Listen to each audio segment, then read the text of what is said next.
Hey, what's up, y'all? It's me, Nate Almighty.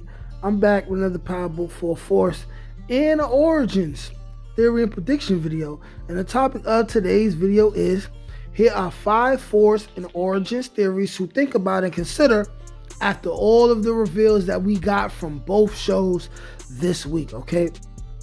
Starting with number 1, Power Origins episodes will be time period based, and I'm gonna explain.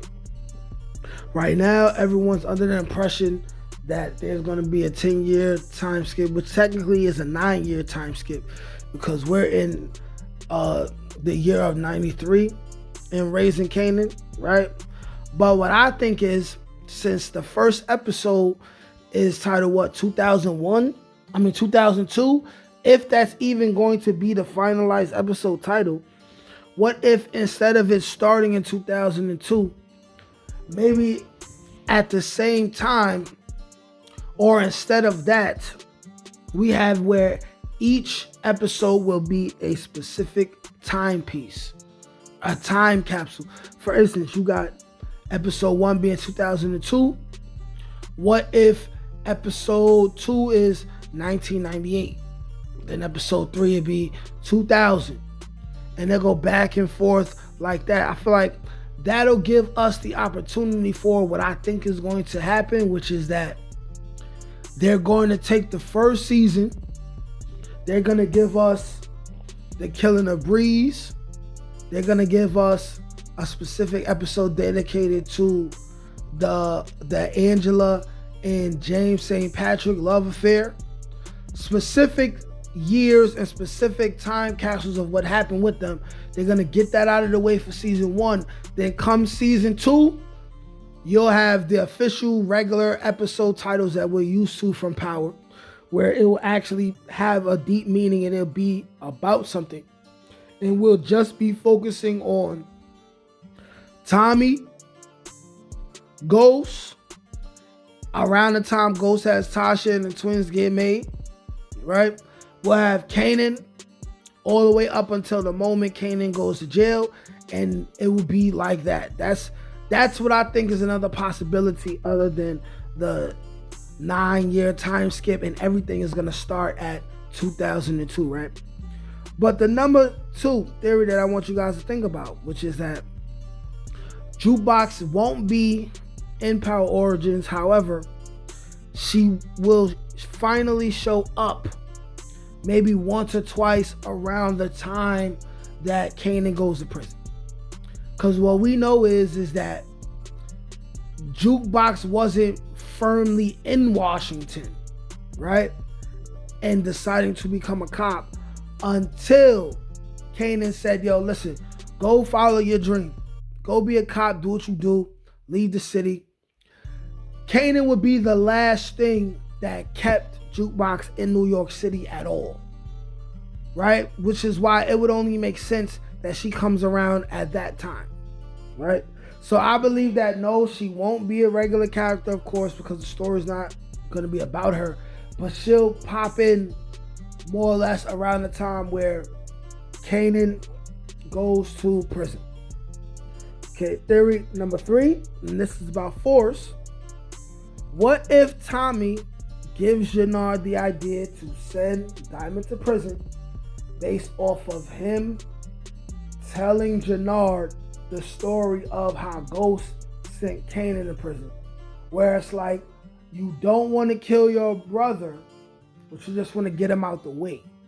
Because at the end of the day, Jenard wants to be the top guy of CBI. Even if Shanti and Tommy was out the way, Jenard will still want that.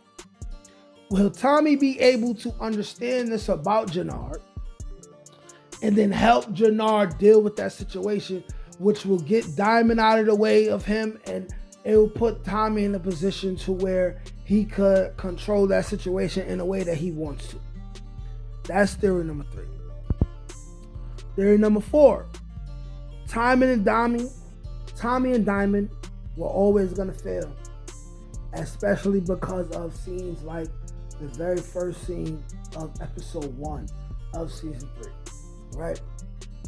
When Tommy was rushing out to see what's going on with Maria, and Diamond followed behind Tommy, And Tommy was like, yo, I gotta go.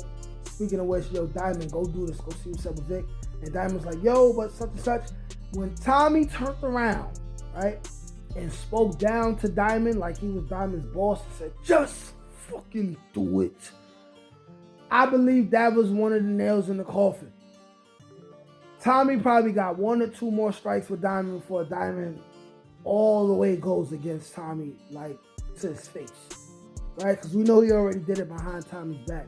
But scenes like that, Diamond didn't want Jenard talking to him like he was above him.